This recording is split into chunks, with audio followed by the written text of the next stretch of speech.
windy and hazy across the region today, but we're looking ahead to tomorrow, a first alert weather day for the heat risk and the possibility for some late day severe thunderstorms. Let's talk about today first. We've still got an excessive heat warning across eastern Montana for temperatures as hot as 110 degrees and a heat advisory through tonight for a heat index upwards of 100 degrees. So check out some of these temperatures. It's 106 in Glendive, Dickinson, Rapid City, 103 in Miles City, 107 in Hettinger, 96 in Bismarck, 97 Mobridge. Here across the valley, it's warm, not quite that hot. Temperatures generally upper 70s to upper 80s with the warmer temperatures across eastern North Dakota. For us tomorrow, we've got a heat advisory from noon until 9 p.m. for your heat index. It feels like temperature upwards of 100 degrees, so it is looking hot. Here's what to expect for tonight. The wind continues out of the south and southeast.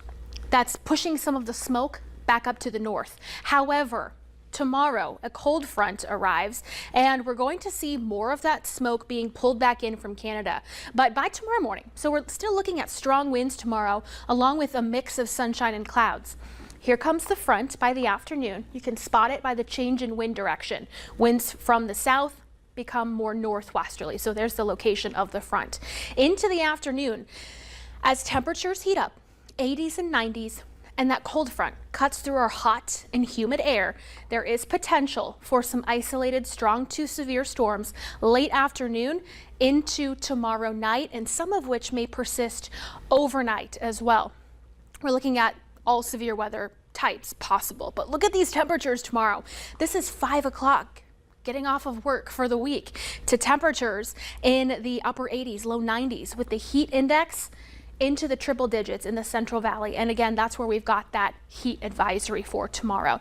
And it correlates very well with that major heat risk. So heads up for tomorrow. Still going to be hot on Saturday, but more relief up to the north and west behind the cold front that'll be moving through, but still quite hot in the Southern Valley and southeastern North Dakota. So a few more reminders as we head into our hot weekend.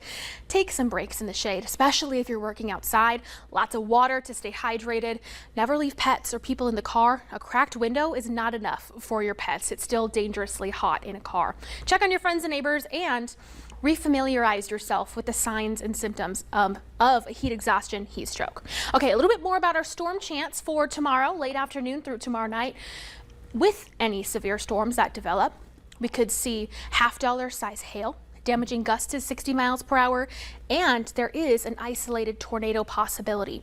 Saturday, pretty much all of us in that level 1 risk. Still a little bit more uncertainty of how much of Friday night storms linger into Saturday morning. That may affect some of our redevelopment Saturday afternoon, Saturday night, but we're still looking at the possibility for generally large hail and damaging winds. So here's what it looks like.